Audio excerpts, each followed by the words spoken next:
இதற்கெல்லாம் முடிகட்ட வேண்டும் சொன்னா மீண்டும் அம்மா ஆட்சியை நம்முடைய கழக பொதுச் செயலாளர் அருமை எடப்பாடி கள்ளக்குறிச்சி மாவட்டத்தில் இருக்கிற 5 தொகுதியும் அண்ணா திமுக ஒரு கோட்டையாக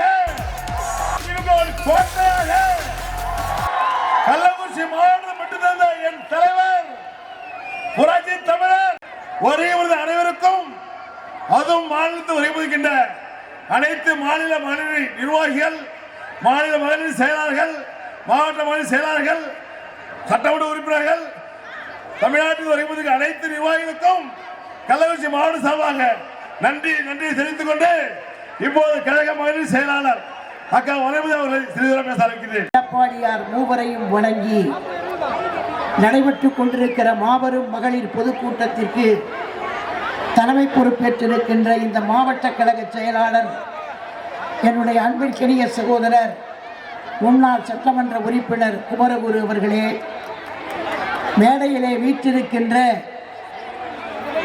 மகளிர் அணியை சார்ந்திருக்கிற மாநில நிர்வாகிகளே, இவ்வளவு நேரம் எந்த திருமுகத்தை காண வேண்டும் என்று நீங்கள் துடித்துக் கொண்டிருந்தீர்களோ, எந்த முகத்தை பார்ப்பதற்காக நீங்கள் ஏங்கிக் கொண்டிருந்தீர்களோ, அந்த திருமுகத்தோடு இங்கே வந்திருக்கிற நம்முடைய பாசத்திற்கும் நம்முடைய அனைவருடைய அன்புக்குரியமான எங்களின் மரியாதைக்குரிய தமிழ்நாட்டினுடைய வருங்கால முதலமைச்சர், கழகத்தினுடைய பொதுச் செயலாளர் அண்ணன் எடப்பாடியார் அவர்களே, பெரியோர்களே, தாய்மார்களே, உங்கள் அனைவருக்கும் என்னுடைய பணிவான வணக்கம். இந்த கள்ளக்குறிச்சியிலே ஒரு 10 நாட்களுக்கு முன்னால் இங்கே வந்து பேசிவிட்டு போயிருக்கிறார் இந்த மாநிலத்தினுடைய முதலமைச்சர். அவர் என்ன பேசியிருக்கிறார் என்றால், 1% சாதனையாவது எடப்பாடியார் செய்திருக்கிறாரா என்று சவால் விட்டிருக்கிறார். யார் சவால் விடுவது? யார்? பொம்மை முதலமைச்சர். நான் இப்பவும் சொல்கிறேன், சவால் விட வேண்டும் என்று சொன்னால் நீ இன்னொரு பொம்மைக்கு விடலாம், ஆனால் இன்னொரு வீரனை பார்த்து விடக்கூடாது, இன்னொரு மாவீரனை அழைக்க கூடாது. எங்கள் அண்ணனை பார்த்து சவாலுக்கு அழைக்கிறாய். சவாலுக்கு அழைப்பதற்கு முன்னால் நீ சிந்தித்து பார்த்தாயா? இங்கே வானுயர ஓங்கி நிற்கிறதே மாவட்ட ஆட்சித்தலைவர் கட்டணம். அந்த கட்டணத்தை தந்தவர் அண்ணன் எடப்பாடியார். அந்த கட்டணத்தை நீ திறந்து வைத்துவிட்டு நான் சாதனை செய்திருக்கிறேன், சவாலுக்கு வருகிறீர்களா என்று கேட்டால் என்ன அர்த்தம்? அது மட்டுமல்ல, இதே வேளையிலே மாலை 6 மணிக்கு ஒரு தாய் பேசினார். இதே வேளையிலே அவர் பேசிய பேச்சு அனைவருடைய நெஞ்சையும் உருக்கியது. அவர் சொன்னார், நான் தூய்மை பணியாளர், என்னுடைய பிள்ளை இன்றைக்கு அண்ணன் எடப்பாடியாரின் தயவிலே டாக்டர் படித்துக் கொண்டிருக்கிறார். அவர் சொன்னபோது எல்லாரும் கண்கலங்கினீர்கள். இந்த குடும்பத்திலே ஒரு டாக்டரா? அதே போல பல பேர் அண்ணன் கொடுத்த 7.5% இடஒதுக்கீட்டிலே இன்றைக்கு ஏழை குடும்பத்தை சார்ந்தவர்கள் டாக்டராக இருக்கிறார்கள், பல் டாக்டராக இருக்கிறார்கள், கண் டாக்டராக இருக்கிறார்கள். பல மருத்துவத்திலே பல துறைகளை அவர்கள் கற்றிருக்கிறார்கள். அது மட்டுமா, தலைவாசலுக்கு பக்கத்திலே நிமிர்ந்திருக்கிறது கால்நடை மருத்துவ பல்கலைக்கழகம். அதை கட்டியது யார்? எங்கள் அண்ணன் எடப்பாடியார். நீங்கள் திறப்பதற்கு மனமில்லை. அண்ணன் அடிக்கல் நாட்டியதை நீங்கள் திறக்கலாம், ஆனால் கட்டி முடித்த அந்த பல்கலைக்கழகத்தினுடைய கட்டணத்தை நீங்கள் இன்னும் செயலுக்கு கொண்டு வரவில்லை. எத்தனையோ சாதனை. அண்ணன் அவர்கள் மருத்துவக் கல்லூரி தந்திருக்கிறார். மருத்துவக் கல்லூரி மட்டுமல்ல, அந்த மாணவர்கள் படிப்பதற்கு வசதியாக இடஒதுக்கீடு தந்திருக்கிறார். அதுவும் தாய்மார்களுக்காக அம்மா அவர்கள் என்னென்ன சொன்னாரோ அத்தனையும் திரும்ப திரும்ப செய்திருக்கிறார். இத்தனையும் செய்தவர் அண்ணன் எடப்பாடியார். இவரை பார்த்து சவாலுக்கு அழைத்துக் கொண்டிருக்கிறீர்கள். அது நியாயமில்லை என்பதை மட்டும் நான் இந்த நேரத்திலே தெரிவித்துக் கொள்கிறேன். கடைசியாக ஒன்றே ஒன்றுதான் நாம் நினைவுபடுத்த விரும்புகிறேன். காஷ்மீரத்திலே சுற்றுலா பயணம் போயிருந்தார்கள். பகல்காம் பகுதிக்கு போனபோது பாகிஸ்தான் தீவிரவாதிகள் அவர்களை சுட்டுக் கொன்று விட்டார்கள். உடனே இந்திய ராணுவம் ஆபரேஷன் சிந்தூர் என்பதை கையிலே எடுத்து அவர்களை பழி தீர்த்தார்கள். நான் தாய்மார்களை பார்த்து கேட்டுக்கொள்கிறேன், நம் தாய்மார்கள் தான் ஆபரேஷன் சிந்தூர் நடத்த வேண்டும். துப்பாக்கியால் அல்ல, தோட்டாக்களால் அல்ல, வெடிகுண்டால் அல்ல. ஆபரேஷன் சிந்தூர் அண்ணன் எடப்பாடியாருக்கு ஆதரவாக வாக்குச்சீட்டிலே போட்டு நீங்கள் வெற்றி தர வேண்டும் என்று கேட்டு வாய்ப்புக்கு நன்றி கூறி விடைபெறுகிறேன். நன்றி, வணக்கம். கொங்கு நாட்டு தங்கம் தமிழ்நாட்டிற்கு கிடைத்திட்ட சிங்கம் மரியாதைக்குரிய அருமை அண்ணன் எடப்பாடியார் அவர்கள் சிறப்புரையாற்றுகிறார். எல்லாம் பலத்த கைத்தட்டு. என் அன்பு சகோதரிகளே, பலத்த கலந்து. பொன்மனச்சம்மல் புரட்சி தலைவர் எம்ஜிஆர் மாவட்டத்தில் இருக்கின்ற அத்தனை சகோதரிகளும் இங்கே குடும்பி எதிரிகளை வீழ்த்துவதற்கு புறப்பட்டு விட்டீர்கள். நடைபெறுகின்ற சட்டமன்ற தேர்தலிலே திமுக எதிரியை வீழ்த்துவதற்கு சூளுரை ஏற்று கடல் போல் மகளிர் வெள்ளம் இங்கே குழுமி இருக்கின்றது. எந்த திசை நோக்கினாலும் மகளிர், இந்த மாவட்டமே உலகின்ற அளவிற்கு தமிழகமே கள்ளக்குறிச்சியை நோக்கி பார்க்கின்ற அளவுக்கு மகளிர் வெள்ளம் உடையாரவாரம் எழுச்சி. நடைபெற்ற சட்டமன்ற பொது தேர்தலிலே அனைத்து இந்திய அண்ணா திராவிட முன்னேற்ற கழகத்தின் தலைமையிலே அமைக்கப்படுகின்ற கூட்டணி அதே இடங்களிலே வென்று அண்ணா திமுக தனி பெரும்பான்மையோடு ஆட்சி அமைப்பதற்கு இந்த கள்ளக்குறிச்சி பகுதியிலே கள்ளக்குறிச்சி அமைவதை எந்த கொம்பனாலும் தடுக்க முடியாது. இன்றைக்கு பெண்கள் நினைத்தால் எதையும் சாதிக்கலாம். சாதிக்கக்கூடிய திறமை படைத்த வல்லமை படைத்தவர்கள் நம்முடைய சகோதரிகள், தாய்மார்கள். இந்த சிறப்பான எழுச்சியான மகளிர் நிகழ்ச்சி ஏற்பாடு செய்திய மதிப்புக்கும் மரியாதைக்கும் உரிய ஆற்றல்மிகு மாவட்ட கழகத்தினுடைய செயலாளர், முன்னாள் எம்எல்ஏ, உங்களுடைய அன்பையும் ஆதரவையும் எப்பொழுதும் உங்களோடு பயணித்துக் கொண்டிருக்கின்ற அன்பு சகோதரர் திரு ரா குமரகுரு அவர்களே, நிகழ்ச்சியிலே பங்குபட்டு சிறப்பித்துக் கொண்டிருக்கின்ற முன்னாள் அமைச்சர் கழக மோகன் அவர்களே, மரியாதைக்குரிய இந்த நிகழ்ச்சியிலே உரையாற்றி அமர்ந்திருக்கின்ற கழக மகளிரணி செயலாளர் முன்னாள் அமைச்சர் மரியாதைக்குரிய திருமதி கோகிலேந்திரா அவர்களே, மகளிரணி மாவட்ட செயலாளர் மரியாதைக்குரிய முன்னாள் எம்எல்ஏ திருமதி அழகுவேல் பாபு அவர்களே, இந்த தொகுதியுடைய சட்டப்பேரவை உறுப்பினர் அறிவு சகோதரர் திரு எம் செந்தில்குமார் அவர்களே, மாவட்ட பொறுப்பாளர் திரு க சங்கரதாஸ் அவர்களே, கே காமராஜ் அவர்களே மற்றும் நிகழ்ச்சியிலே பங்குபட்டு சிறப்பித்துக் கொண்டிருக்கின்ற கழகத்தினுடைய ஒன்றிய கழக செயலாளர்களே, நகர கழக செயலாளர்களே, பேரூர் கழக செயலாளர்களே,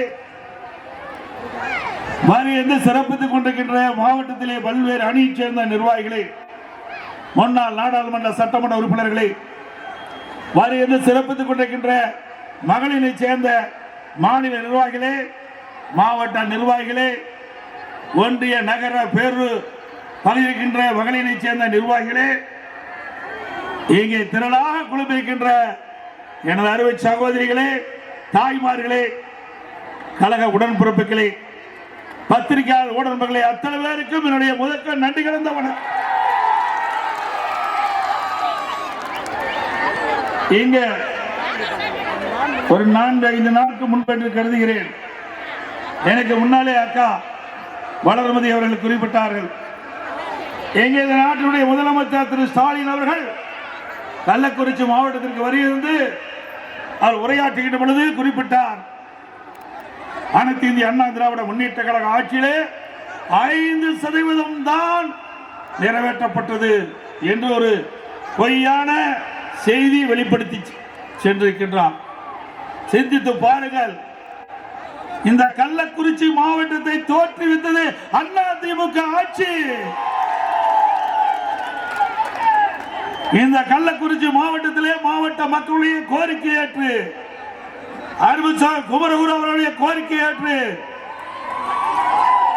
இந்த பாதிக்கின்ற நாடாளுமன்ற சட்டமன்ற உறுப்பினர்களை கோரிக்கை ஏற்று, கழக நிர்வாகிகளை கோரிக்கை ஏற்று, பொதுமக்களுடைய கோரிக்கை ஏற்று இந்த மாவட்ட மக்களுக்கு உரிய சிகிச்சை அளிக்க வேண்டும் என்ற அடிப்படையிலே பிரம்மாண்டமான மருத்துவக் கல்லூரி மருத்துவமனை கொண்டு வந்தது அதிமுக ஆட்சி. திரு ஸ்டாலின் அவர்கள் திறந்து வைத்ததே அதிமுக ஆட்சியில் அடிக்கல் நாட்டப்பட்ட மாவட்ட ஆட்சியாளர் அலுவலகம். திரு ஸ்டாலின் கொண்டு வந்த மாவட்ட ஆட்சியாளர் அல்ல, அதிமுக ஆட்சியிலே அடிக்கல் நாட்டப்பட்ட அந்த திட்டத்தை தான் திமுக ஆட்சியிலே முடிவிட்டு திறந்து வைத்திருக்கின்றார். நாம் பெற்ற பிள்ளைக்கு ஸ்டாலின் பெயர் வைத்திருக்கின்றார். அவ்வளவுதான் அவருடைய சாதனை. ஸ்டாலின் அவர்களே, சேலஞ்சு பண்றீங்க, எதிலே சேலஞ்சு பண்றீங்க? அனைத்து இந்திய அண்ணா திராவிட முன்னேற்ற கழக ஆட்சியிலே நடைபெற்ற பணிகள் குறித்து சேலஞ்சு பண்ணுகிறீர்களா? அனைத்து இந்திய அண்ணா திராவிட முன்னேற்ற கழகத்தினுடைய நிர்வாகத்திலே சேலஞ்சு பண்ணுகிறீர்களா? இன்றைக்கு அனைத்து இந்திய அண்ணா திராவிட முன்னேற்ற கழகம் 2011 2021 வரைக்கும் ஏராளமான திட்டங்களை கொண்டு வந்து நிறைவேற்றப்பட்டது. பொன்மனச்சம்பல் புரட்சித் தலைவர் எம்ஜிஆர் அவர்கள் ஆட்சியில் இருக்கின்ற பொழுதும் நிறைய திட்டங்களை கொண்டு வந்து நிறைவேற்றினார். புரட்சித் தலைவர் எம்ஜிஆர் வரவேற்க பிறகு மாண்புமிகு புரட்சித் தலைவர் அம்மா அவர்கள் எவ்வளவு சோதனைக்கு இடையிலே ஆட்சி பொறுப்பேற்று திறமையான நிர்வாகத்தின் காரணமாக பல்வேறு திட்டங்களை கொண்டு வந்து கிராமத்திலிருந்து நகரம் வரை ஏற்றம் பெறுவதற்கு அடிக்கல் விட்டவர்கள் நம்முடைய இருவரும் தலைவர்கள். உடைய ஆட்சியிலே மக்கள் என்ன நன்மை பெற்றார்கள்? இந்த மாவட்டத்திலே அனைத்து இந்திய அண்ணா திராவிட முன்னேற்ற கழகத்திலே கூட்டு குடி திட்டத்தை நாங்கள் கொண்டு வர முயற்சித்தோம், அடிக்கல் நாட்டினோம். அதையும் ரத்து செய்துதான் இந்த ஆட்சியுடைய சாதனை. குடிப்பதற்கு குடிக்கின்ற தண்ணீரை கூட தடுத்து நிறுத்திய அரசாங்கம் தேவையா? இன்றைக்கு சுதந்திரம் அடைந்து எத்தனை ஆண்டுகாலம் ஆகிறது? நாம் சுதந்திர ஜனநாயக நாட்டிலே வாழ்ந்தாலும் மக்களுக்கு தேவையான அடிப்படை வசதிகள் முழுமையாக கிடைக்காத ஒரு சூழ்நிலையிலே மக்களுடைய கோரிக்கையை ஏற்று கிராமத்திலிருந்து நகரம் வரை தங்குதடை இல்லாமல் பாதுகாக்கப்பட்ட குடிநீர் வழங்குவதற்கு அதிமுக ஆட்சியிலே எடுக்கப்பட்ட நடவடிக்கைக்கு முட்டுக்கட்டையாக இருந்தது திராவிட முன்னேற்ற கழக அரசாங்கம். அதிமுக அரசாங்கம் இருக்கின்ற பொழுது 73 கூட்டு குடி திட்டத்திற்கு நாங்கள் நிறைவேற்றி கொடுத்தோம். இன்றைக்கு தாய்மார்கள் தண்ணீருக்கு அலைய வேண்டிய நிலை இல்லாத ஒரு சூழ்நிலை நாங்கள் ஏற்படுத்தி கொடுத்தோம். இன்றைக்கு உணவு இல்லாமல் கூட வாழ்ந்து விடலாம், தண்ணீர் இல்லாமல் வாழ முடியாது. இதெல்லாம் புரட்சி தலைவர் எம்ஜிஆர் காலத்திலும் சரி, அம்மா காலத்திலும் சரி, இருவரும் தலையிலே வழியிலே வந்த அம்மாவுடைய அரசாங்கம் நம்முடைய தாய்மார்களுக்கு எவ்வித பிரச்சனையும் இருக்கக்கூடாது, அவளுக்கு தேவையான பாதுகாக்கப்பட்ட குடிநீர் வழங்கக்கூடிய அடிப்படை தேவைகளை பூர்த்தி செய்த அரசாங்கம் அதிமுக அரசாங்கம். இன்றைக்கு கிராமத்திலிருந்து நகரம் வரை சிறப்பான சாலைகளை அமைத்து கொடுத்தது அதிமுக அரசாங்கம். இப்படி ஏதாவது ஒரு திட்டத்தையாவது கொண்டு வந்து இந்த மக்களுக்கு நிறைவேற்றது உண்டா? இன்றைக்கு அதிமுக ஆட்சியிலே தான் பெண்களுக்கு ஏராளமான திட்டங்களை பாதிக்கப்பட்டவர்களுக்கு நியாயம் கிடைக்க வேண்டும். அதுதான் ஒரு நியாயமான அரசாங்கம் செய்ய வேண்டிய கடமை. இந்த அரசாங்கம் கடமையிலிருந்து தவறிய காரணத்தினால் சம்பந்தப்பட்டவர்கள் நீதிமன்றத்தின் மூலமாக அவர்களுக்கு சிபிஐ விசாரணை இருந்தால் நியாயம் கிடைக்கும், உண்மையான குற்றவாளி தண்டிக்கப்படுவார்கள் என்று கருதிதான் உச்சநீதிமன்றம் சென்று தீர்ப்பை பெறுகின்ற சூழ்நிலை இந்த ஆட்சியிலே பார்க்கப்படுகின்றது. அதே போல அரக்கோணம் திமுக நிர்வாகி தெய்வ செயல் பெண்களை மானபங்கம் படுத்திய கொடுமை எல்லா வலைதளங்களிலும் பார்த்தோம். இந்த மாவட்டத்தில் இருக்கின்ற முன்னாள் மந்திரி பொன்முடி நல்லா தெரியும். இவர்கள் கட்டணமெல்லாம் பேருந்து பெண்களுக்கு என்று அறிவித்து விட்டு அமைச்சர் மேடையிலே கிண்டலா பேசுகிறார். பெண்களை பார்த்து ஓசு பஸ் எவ்வளவு அவமானப்படுத்துகிறார் பெண்களை. சிந்தித்து பாருங்கள். ஒரு அரசாங்கத்தில் அங்க வைக்கின்ற அமைச்சர் இப்படி பெண்களை இழிவாக பேசினால் இது இந்த அரசாங்கம் தூய்மையான அரசாங்கமா? மக்களை மதிக்கின்ற அரசாங்கமா? பெண்களை மதிக்கின்ற அரசாங்கமா? அதோடு சமூகத்துறை அமைச்சர் தூத்துக்குடி விழாவிலே ஒரு நிகழ்ச்சியிலே பேசுகிறார். திராவிட முன்னேற்ற கழகம் ஆட்சி அமைந்த பிறகு 6999 போக்சோ வழக்குகள் பதிவு செய்யப்பட்டதாக, அந்த பாதிக்கப்பட்டவர்களுக்கு 104 கோடி ரூபாய் நிவாரணம் வழங்கப்பட்டதாக பெருமையாக பேசுகிறார். வெட்கமில்ல? சிறுமிகள் பாதிக்கப்படுறாங்க பாலியல் சீண்டலுக்கு. கிட்டத்தட்ட 6999 சிறுமிகள் பாதிக்கப்பட்டிருக்கிறது சொன்னால் உங்களுடைய ஆட்சி எந்த லட்சணத்திலே நடந்து கொண்டிருக்கின்றது எண்ணி பார்க்க வேண்டும். சட்ட ஒழுங்கு எவ்வளவு மோசமாக தமிழகத்திலே நிலவுகிறது என்பதை நாம் எண்ணி பார்க்க வேண்டும். இப்படிப்பட்ட பெண்களுக்கு எதிராக இருக்கின்ற அரசு தேவையா? இன்றைக்கு திராவிட முன்னேற்ற கழக ஆட்சியிலே இன்றைக்கு குழந்தைக்கு எதிரான குற்றங்கள் 50% அதிகரித்து விட்டது. ஆதி திராவிட மற்றும் பழங்குடியினர் பெண்களுக்கு எதிரான குற்றங்கள் கடந்த ஆண்டை விட 2022-23 ஆண்டை விட 2023-24 ஆண்டு 2 மடங்கு உயர்ந்துள்ளது. ஆக தமிழகத்திலே சட்ட ஒழுங்கு அடியோடு சீர்குலைந்து விட்டது. சிறுமிக்கு பாதுகாப்பு இல்ல, நம்முடைய வயதான பெண்களுக்கும் பாதுகாப்பு இல்ல, ஒட்டுமொத்தமா மக்களுக்கே பாதுகாப்பு இல்லாத ஒரு அரசாங்கம் தான் திரு ஸ்டாலின் தலைமையில் இருக்கின்ற அரசாங்கம் என்பதை நாம் எண்ணி பார்க்க வேண்டும். இன்றைக்கு பயிருக்கு வேலி பாதுகாப்பாக இருக்கின்றது, மக்களுக்கு பாதுகாப்பு இருப்பது காவல்துறை. அந்த காவல்துறைக்கு இன்று வரை இந்த அரசாங்கம் யுபிஎஸ்சி அங்கே தேர்வு செய்யப்பட்ட டிஜிபி பட்டியலிலே ஒருவரை சட்ட ஒழுங்கு டிஜிபியாக நியமிக்க முடியாத ஒரு அவலநிலை இந்த ஆட்சியிலே பார்க்கப்படுகிறது. சட்ட ஒழுங்கு டிஜிபி இருந்தால்தான் இந்த மாதிரி கொடுமைகள் நிகழாமல் இருப்பதற்கு அவர் நடவடிக்கை எடுப்பார்கள். நிரந்தர டிஜிபி இல்லாத காரணத்தினாலே தலையில்லாத முண்டமாக இன்றைக்கு தமிழகம் காட்சி அளித்துக் கொண்டிருக்கின்றது. இன்றைக்கு இப்படிப்பட்ட ஒரு மோசமான ஆட்சி தொடர வேண்டுமா? அது மட்டுமல்ல, நம்முடைய சகோதரிகள் தாய்மார்கள் சாலையிலே அவர்கள் நகை அணிந்து நடந்து சென்றால் பின்னாலேயே இருசக்கர வாகனத்தில் வருகின்றவள் அந்த செயினை பறித்துக் கொண்டு செல்கின்ற காட்சி தொலைக்காட்சியிலே பார்க்கின்றோம். இன்னைக்கு அந்த அளவுக்கு ஒரு மோசமான சூழ்நிலை தமிழகத்தில் நிலவிக் கொண்டிருக்கின்றது.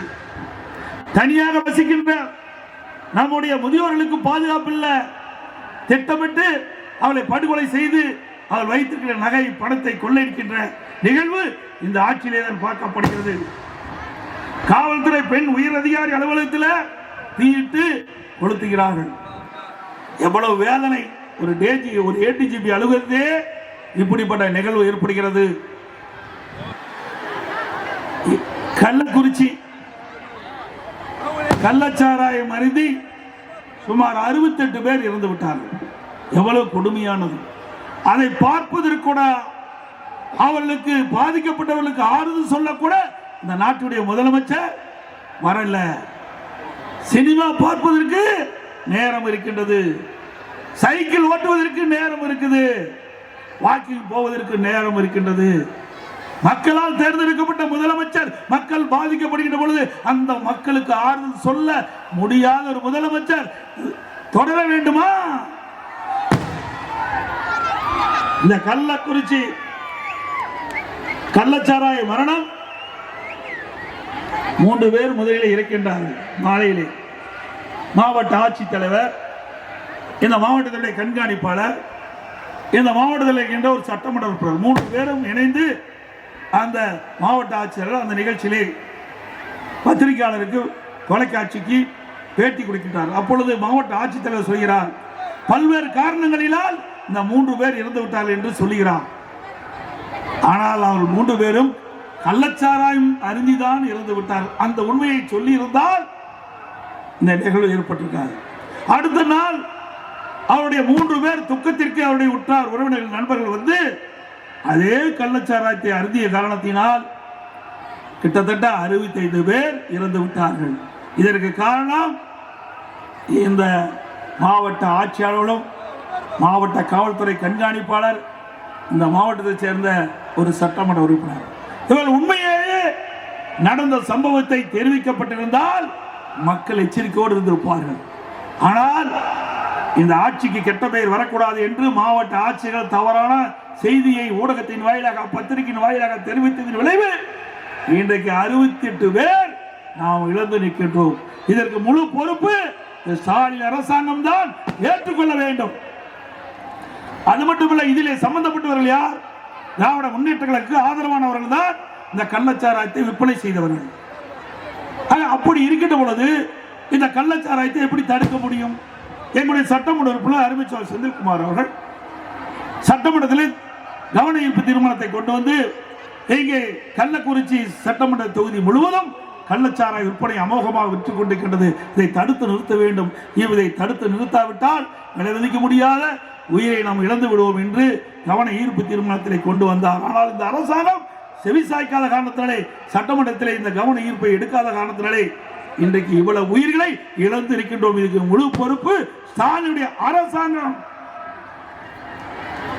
அதோட திருமதி கனிமொழி அவர்கள் குறிப்பிட்டார்கள், இன்றைக்கு தமிழகத்திலே டாஸ்மாக் கடை அதிகமாக இருக்கின்ற காரணத்தினாலே அவர்கள் எதிர்க்கட்சியாக இருக்கின்ற பொழுது, அதிமுக ஆளுங்கட்சியாக இருக்கின்ற பொழுது திருமதி கனிமொழி அவர்கள் குறிப்பிடுகிறார், டாஸ்மாக் கடை தமிழ்நாட்டிலே திறந்திருக்கின்ற காரணத்தினால்தான் இளம் விதவைகள் அதிகமாக இருப்பதாக சொன்னார்கள்.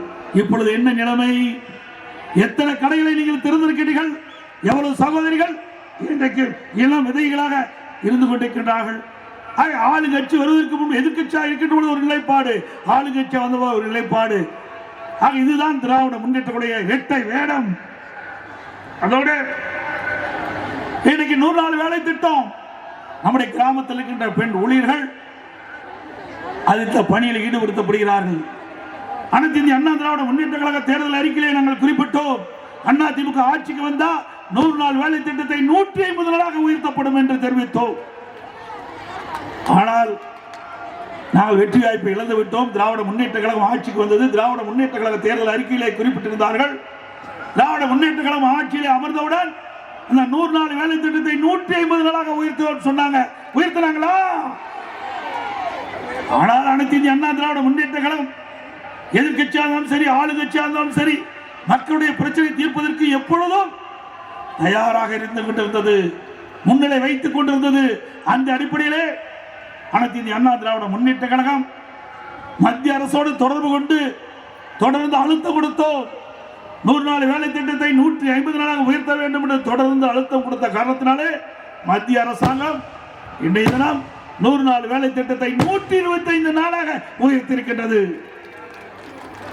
சம்பளத்தையும் உயர்த்தியது. அது பொறுத்துக் கொள்ள முடியாத திரு ஸ்டாலின் அரசாங்கம், திமுக கூட்டணி அங்கமைக்கின்ற கட்சிகள் 125 நாட்கள் வேலை கொடுப்பதாக அறிவித்திருக்கின்றார்கள். அதனால ஒரு திட்டத்தை வகுத்தார்கள். இந்த திட்டம் ரத்து செய்யப்படும் என்ற ஒரு தவறான அவதூறான பொய் பிரச்சாரத்தை அங்கே ஆர்ப்பாட்டத்தின் மூலமாக கூட்டத்தின் வாயிலாக தெரிவித்தார்கள். இப்பொழுது இந்த கூட்டத்தின் வாயிலாக நாங்கள் தெரிவிக்கின்றோம், 100 நாள் வேலை திட்டம் 125 நாட்களாக உயர்த்தப்பட்டுள்ளது. இது உறுதியான நிலைப்பாடு. எந்த காலகட்டத்திலும் இந்த 125 நாள் வேலை திட்டம் ரத்தாகாது. அதுவும் 15 நாள்ல வேலை செய்து 15வது நாள் அவர்களுக்கு அந்த ஊதியத்தை வழங்க வேண்டும் என்று மத்திய அரசு இன்றைக்கு உத்தரவு வழங்கி இருக்கின்றது. மீண்டும் அனைத்து இந்திய அண்ணா திராவிட முன்னேற்ற கழக ஆட்சி நடைபெறுகின்ற சட்டமன்ற தேர்தலில் வெற்றி பெற்று ஆட்சி அமைந்தவுடன் 125 நாளை 150 நாளாக உயர்த்தப்படும்.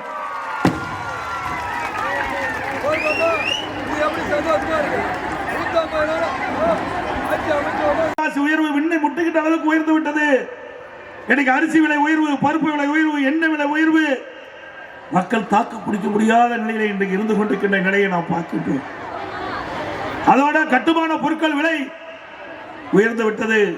ஜல்லி விலை உயர்வு, எம்சாண்ட் விலை உயர்வு, செங்கல் விலை உயர்வு, கம்பி விலை உயர்வு, சிமெண்ட் விலை உயர்வு, மரம் கேட்க வேண்டிய இல்லை, பல மடங்கு உயர்வு. இனி இந்த ஆட்சியில வீடே கட்ட முடியாது. வீடு கட்டணும்னா கனவுல வீடு கட்டிக்கலாம், நிஜத்துல வீடே கட்ட முடியாது. அனைத்து இந்திய அண்ணா திராவிட முன்னேற்ற கழகம் ஆட்சி அமைந்தவுடனே பட்டியலின மக்களுக்கு அற்புதமான காங்கிரீட் வீடு கட்டி கொடுக்கப்படும். பட்டியலின மக்கள் அவருடைய குடும்பத்தில் வயது வந்தவர்கள் திருமணமாகி தனி குடித்தனம் போகின்றவர்களுக்கு வீடு இல்லாமல் இருப்பதாக எங்களுடைய கவனத்திற்கு வந்திருக்கின்றது. அப்படி திருமணமாகி தனி குடித்தனம் போகிறவர்களுக்கு அரசாங்கமே சொந்தமாக நிலம் வாங்கி அற்புதமான காங்கிரீட் வீடு பட்டியலின மக்களுக்கு கட்டி கொடுக்கப்படும். ஏழை மக்களுக்கு பசு வீடுகள் கட்டி கொடுக்கப்படும் பல லட்சம் ரூபாய் மதிப்பிலே. அதுபோல நிறுத்தப்பட்ட திட்டம் தாலிக்கு தங்க திட்டம் அதிமுக ஆட்சி தொடரும். திருமண உதவி திட்டம் 25,000 50,000 வழங்கப்படும்.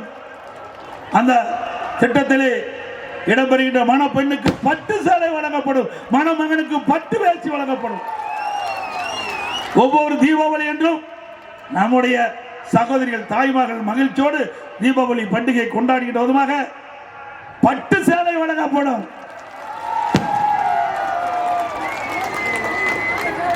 அதோட அனைத்து இந்திய அண்ணா திராவிட முன்னேற்ற கழகம் ஆட்சியிலே பெண்களுக்கு முன்னுரிமை வழங்கப்படும்.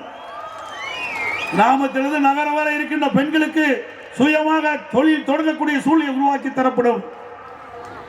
எல்லா மாவட்டங்களிலும் பெண்களுக்கு வேலைவாய்ப்பு உருவாக்கின்ற விதமாக தொழிற்சாலைகள் அமைத்துக் கொடுக்கப்படும்.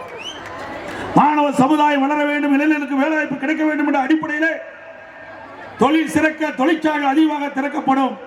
அதனால் படித்த இளைஞர்களுக்கு வேலைவாய்ப்பு கிடைக்கும். இதெல்லாம் அனைத்து இந்திய அண்ணா திராவிட முன்னேற்ற கழகம் ஆட்சி வளர்ந்தவுடன் இவ்வளவு திட்டங்களையும் நாங்கள் நிறைவேற்றி கொடுப்போம் என்பதை நேரத்தில் தெரிவிக்க விரும்புகின்றேன்.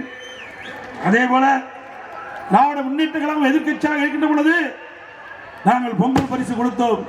அப்பொழுது 2,500 ரூபாய் கொடுத்தோம். அப்ப திரு ஸ்டாலின் அவர்கள் எதிர்க்கட்சி தலைவராக இருந்தார். அப்பொழுது என்ன குறிப்பிட்டார்? எனக்கு 5,000 ரூபாய் கொடுக்குவேன் சொன்னார். அப்பொழுது அதிமுக ஆட்சிக்கின்ற பொழுது ஒவ்வொரு குடும்ப அட்டைக்கும் பொங்கல் பரிசாக 2,500 ரூபாய் கொடுக்கின்ற பொழுது திரு ஸ்டாலின் 5,000 ரூபாய் கொடுக்க வேண்டும் என்று சொன்னார். நான் 15 நாளுக்கு முன்பாக கூட்டத்தின் வாயிலாக இந்த முதலமைச்சர் கவனத்திற்கு கொண்டு சென்றேன். நீங்கள் எதிர்க்கட்சியாக இருக்கின்ற பொழுது கோரிக்கை வைத்தீர்கள் 5,000 கொடுக்க வேண்டும் என்று. இப்பொழுது முதலமைச்சராக இருக்கின்றீர்கள், நீங்க வைத்த கோரிக்கையின் அடிப்படை எல்லா குடும்பத்துக்கும் 5,000 ரூபாய் கொடுக்க வேண்டும் என்று தெரிவித்தோம். ஆனா 3,000 தான் கொடுத்திருக்க. 3 வருஷமா எதுவுமே கொடுக்கல, இப்பொழுதுதான் கொடுத்திருக்கிறாரு. அது மட்டுமல்ல, லேப்டாப் நம்முடைய அரசு பள்ளியில் படிக்கின்ற மாணவர்களுக்கு மாண்புமிகு புரட்சித் தலைவி அம்மா அவர்கள் விஞ்ஞான கல்வி கிடைக்க வேண்டும், அறிவுபூர்வமான கல்வி நம்முடைய மாணவர் சமுதாயம் கிடைக்க வேண்டும். பெரும்பாலும் அரசு பள்ளியில் படிக்கின்ற மாணவர்கள் ஏழை குடும்பத்தைச் சேர்ந்தவர்கள், நடுத்தர குடும்பத்தைச் சேர்ந்தவர்கள். அவர்கள் 12,000 ரூபாய் செலவழித்து மடிக்கணினி வாங்க முடியாத சூழ்நிலையில் இருக்கின்ற அடித்தட்டிலே வாழ்கின்ற நம்முடைய குழந்தைகளுக்கு அறிவுபூர்வமான கல்வி கிடைக்க மடிக்கணினி திட்டத்தை கொண்டு வந்து தமிழகத்திலே 10 ஆண்டு காலத்தில் 52,30,000 மாணவ மாணவிகளுக்கு மடிக்கணினி கொடுத்து சாதனை படைத்த அரசாங்கம் சுமார் 7,300 கோடி ரூபாய் இதற்காக செலவழித்தோம். இந்த ஆட்சி பொறுப்பேற்ற பிறகு தொடர்ந்து வலியுறுத்தினோம். நீங்கள் அனைத்து இந்திய அண்ணா திராவிட முன்னேற்ற கழக ஆட்சியிலே கொண்டு வர திட்டம் என்ற ஒரே காரணத்திற்காக நம்முடைய மாணவருடைய திறமையான மாணவர்களை உருவாக்கக்கூடிய லேப்டாப் திட்டத்தை நிறுத்திவிட்டீர்கள். அதை தொடர்ந்து வழங்க வேண்டும் என்று சட்டமன்றத்தில் பிரதான எதிர்க்கட்சி என்ற முறையில் வலியுறுத்தினோம். பொது வழியிலே பேசினோம், ஊடகத்தின் வாயிலாக பத்திரிகையின் வாயிலாக தெரிவித்தோம். 4 ஆண்டு காலம் திரு ஸ்டாலின் அவர்கள் கண்டுகொள்ளவே இல்லை. இன்னைக்கு மக்களுடைய செல்வாக்கை இழந்து விட்டார். நடுவண்ட சட்டமன்ற பொதுத் தேர்தலில் தோல்வி அடைந்து விடும் என்ற தோல்வி பயத்தில் இன்றைக்கு அறிவித்திருக்கின்றார். கல்லூரியில் படிக்கின்ற மாணவர்களுக்கு லேப்டாப் கொடுப்பதாக அறிவித்து இன்றைய தினம் அவர் முதற்கட்டமாக அந்த திட்டத்தை அறிவித்து கொடுத்திருக்கின்றார் மாணவர்களுக்கு. இப்பொழுது ஏற்றுக்கொண்டு விட்டார். அனைத்து இந்திய அண்ணா திராவிட முன்னேற்ற கழக ஆட்சியிலே கொண்டு வரப்பட்ட திட்டம் சிறப்பான திட்டம் என்று இன்றைய முதலமைச்சர் ஏற்றுக்கொண்டு இன்றைக்கு அந்த திட்டத்தை துவக்கி வைத்திருக்கின்றார். சிந்திச்சு பாருங்க. இல்ல நீங்க கொடுக்கிறது ரைட், வேண்டாம் நாங்க சொல்லல, வரவேற்கிறோம். எப்ப கொடுத்திருக்கணும்? கல்லூரி ஆரம்பத்திற்கு முன்பாகவே இந்த ஆண்டு துவக்கத்திலே கொடுக்கப்பட்டிருக்கலாம். அப்படி கொடுக்கப்பட்டிருந்தால் அந்த வாங்கி பயன்படுத்தி கொண்டிருக்கிறாங்க. இறுதி ஆண்டு முடிச்சு வெளியில போறாங்க, அவர்களுக்கு கொடுக்குறீங்க. இதனால என்ன பயன்? சிந்திச்சு பாருங்க. ஒரு திட்டத்தை கொடுக்கின்ற பொழுது மாணவனுக்கு நலன் பயக்கின்ற திட்டமாக இருக்க வேண்டும். இன்றைக்கு ஆரம்பத்தில் 2025ஆம் ஆண்டு கல்லூரி திறப்பதற்கு முன்பாகவே இந்த திட்டத்தை கொண்டு வந்து கொடுக்கப்பட்டிருந்தால் மாணவனுடைய சுமை குறைந்திருக்கும். பொம்மை முதலமைச்சர், திறமையற்ற முதலமைச்சர் நாட்டை ஆளுகின்ற காரணத்தில்தான் இப்படிப்பட்ட அவலங்களை இன்றைக்கு தமிழகத்தில் இருந்து கொண்டிருக்கின்றதை நேரத்தில் சுட்டிக்காட்டி அனைத்து இந்திய அண்ணா திராவிட முன்னேற்ற கழகத்தை பொறுத்த வரைக்கும் சிந்திச்சு பாருங்க. நம்முடைய தாய்மாருடைய கஷ்டத்தை உணர்ந்து இளைஞர் புரட்சி தலைவி அம்மா அவர்கள் 2011 சட்டமன்ற தேர்தலில் கொடுக்கப்பட்டாங்க வாக்குறுதி. எல்லா குடும்பத்தையும் அரசா இன்னைக்கு பணக்கார வீட்டில் என்னென்ன பொருள் இருக்கிறதோ அதே பொருள் ஏழை குடும்பத்தில் இருக்கின்ற பெண்களுக்கும் கிடைக்க வேண்டும், குடும்பத்தை சார்ந்தவர்களுக்கு கிடைக்க வேண்டும். அவருடைய பெண்ணுடைய சுமையை குறைக்க வேண்டுவதற்காக எல்லா குடும்பத்தையும் விலையெல்லாம் மிக்சி கிரைண்டர் மின்விசிறி கொடுத்த ஒரே அரசாங்கம் அதிமுக அரசாங்கம். அதே போல அரசு பள்ளியில் படிக்கின்ற மாணவர்கள் அவருடைய கனவு மருத்துவக் கல்வி கிடைக்க வேண்டும் என்று அந்த கனவை நனவாக்குவதற்காக அனைத்து இந்திய அண்ணா திராவிட முன்னேற்ற கழகம் ஆட்சிக்கின்ற பொழுது 7.5% உள்ளிடுவதற்கை கொண்டு வந்து சட்டம் இயற்றப்பட்டு அமுல்படுத்தப்பட்டு இன்றைய தினம் அரசு பள்ளியை படிக்கின்ற மாணவர்கள் 41% இன்றைக்கு 3000 பேர் மருத்துவக் கல்வி கிடைக்க ஒரு வாய்ப்பை உருவாக்கி தந்தது அனைத்து இந்திய அண்ணா திராவிட முன்னேற்ற கழக அரசாங்கம். அதே போல ஒரே ஆண்டில் 11 மருத்துவக் கல்லூரி, 10 ஆண்டுல 2011 வரைக்கும் 17 அரசு மருத்துவக் கல்லூரி மருத்துவமனை கொண்டாந்து வரலாற்று சாதனை படைத்த அரசாங்கம் அதிமுக அரசாங்கம். இன்னைக்கு அனைத்து திராவிட முன்னேற்ற கழகம் ஆட்சி பொறுப்பேற்று 4.25 ஆண்டு ஆகிவிட்டது. இந்த 4.25 ஆண்டு காலத்தில் ஒரு அரசு மருத்துவக் கல்லூரி கூட கொண்டு வர முடியவில்லை. ஒரு கையிலாகாத அரசாங்கம். அதுபோல தமிழகத்திலே நிர்வாகம் சிறப்பாக இருக்க என்பதற்காக 6 மாவட்டத்தை புதிதாக தோற்றுவித்தோம். அதுதான் கள்ளக்குறிச்சியும் ஒன்று. 7 சட்டக்கல்லூரியை கொடுத்தோம், 68 கலை மற்றும் அறிவியல் கல்லூரி கொடுத்தோம், 21 பாலிடெக்னிக் கல்லூரி கொடுத்தோம், 4 பொறியியல் கல்லூரி, 5 வேளாண்மை கல்லூரி, 5 கால்நடை மருத்துவக் கல்லூரி ஆராய்ச்சி நிலையம், இங்கே பிரம்மாண்டமாக கால்நடை பூங்கா 1000 கோடியில் 50 ஏக்கர்ல கொடுத்தோம். இப்படி சாதனை மேல் சாதனை படுத்தும் ஸ்டாலின் அவர்களே தெரியாட்டுனா படிச்சு தெரிஞ்சுக்குங்க. சேலஞ்சு பண்ற விட்டுருங்க. சேலஞ்ச் என்று சொல்லியிருக்கிறீங்க. சேலஞ்சுன்னு என்ன? நீங்க ஒரு மேடையை போடுங்க, அதே மேடையில் நான் வருகின்றேன். எங்களுடைய அதிமுக ஆட்சியிலே நடைபெற்ற பணிகளை சொல்கிறேன். திராவிட முன்னேற்ற கழகத்திலே என்ன பணி எடுத்துக்கொண்டீர்கள், எந்த அளவுக்கு இருக்கின்றதை நீங்கள் சொல்லுங்கள். மக்கள் தீர்ப்பளிக்க வேண்டும். இதுதான் சேலஞ்சு. ஆனா அப்படி இதை தெரிவித்தார் உடனே அங்க இருக்கிற ஒரு அமைச்சர், சட்டத்துறை அமைச்சர், வேண்டுமென்ற திட்டமிட்ட எடப்பாடி பழனிசாமி பேசுறார். நாங்க சொன்னா ஏற்றுக்கொள்ள மாட்டாரா என்று. நீங்கள் சொல்றதுக்கு ஒண்ணுமே இல்லையே. அத்தனையும் அதிமுக ஆட்சியில் செய்த சாதனை தானே. எங்கே பார்த்தாலும் பாலங்கள் சாலைகள் அற்புதமா கொடுத்தோம். இன்றைக்கு கிராமத்திலிருந்து நகரம் வரை நம்முடைய மாணவ செல்வங்கள் படிப்பதற்கு ஆரம்பப்பள்ளி, உயர்நிலைப்பள்ளி, நடுநிலைப்பள்ளி, ஆரம்பப்பள்ளி, நடுநிலைப்பள்ளி, உயர்நிலைப்பள்ளி, மேல்நிலைப்பள்ளி, கல்லூரி என்று அதிகமான பள்ளிகளை திறந்து கற்போடைய எண்ணிக்கை தமிழகத்திலே முதலிடத்துக்கு கொண்டு வந்தது அதிமுக ஆட்சி. 1,42,000 கோடி தொழில் முதலீட்டு ஈர்க்கப்பட்டு 98 புரிந்துணர்வு ஒப்பந்தங்கள் போடப்பட்டு புதிய தொழிற்சாலை தமிழகத்துக்கு வந்து நம்முடைய படித்த இளைஞர்களுக்கு வேலைவாய்ப்பு உருவாக்கி தந்தது அனைத்து இந்திய அண்ணா திராவிட முன்னேற்ற கழக ஆட்சி. அம்மாவுடைய வழியில வந்து அம்மாவுடைய அரசாங்கம் 2019 ஜனவரி மாதம் பிரமாண்டமான தொழில் முதலீட்டு மாநாட்டை நடத்தி சுமார் 3,500,000 கோடி தொழில் முதலீட்டு ஈர்க்கப்பட்டு 304 புரிதல் ஒப்பந்தங்கள் போட்டு இன்றைக்கு பணிகள் துவங்கப்பட்டு நடைபெற்று வருகின்றன. பல பணிகள் முடிவிட்டு இன்றைக்கு நமக்கு வேலைக்கு, நம்முடைய இளைஞருக்கு வேலைவாய்ப்பு கிடைக்கிறது. இதுதான் சாதனை. இன்னைக்கு திராவிட முன்னேற்ற கழக ஆட்சி அமைந்த பிறகு இந்த 4.25 ஆண்டு காலத்தில் எப்பொழுது பார்த்தாலும் திரு ஸ்டாலின் சொல்கிறார், தொழில்துறை அமைச்சர் சொல்றார், திராவிட முன்னேற்ற கழகத்தில் நிறைய தொழிற்சாலைகளை கொண்டு வந்தோம் என்று வெள்ளை அறிக்கை கொடுங்க. அது கேட்டால் வெள்ளை பேப்பர் கேட்டார். வெள்ளை பேப்பர் தான் உண்மை, எதுவுமே செய்யல. அவர் காட்டியது உண்மைதான். அதிமுக ஆட்சியில் இவ்வளவு திட்டங்களை நாங்கள் செஞ்சிருக்கிறோம், வெளிப்படையா சொல்றோம். திராவிட முன்னேற்ற கழகத்தில் எத்தனை தொழிற்சாலை கொண்டு வந்தீர்கள், எத்தனை புரிந்துணர்வு ஒப்பந்தம் போட்டீர்கள், அதனுடைய நிலைமை என்ன? அதை சொல்லுங்கள். எத்தனை பேருக்கு வேலை கிடைக்குது என்று சொல்லுங்கள். மக்கள் கேட்கிறார், கேட்டா பதிலே இல்லை. இப்படிப்பட்ட ஆட்சி தொடர வேண்டுமா?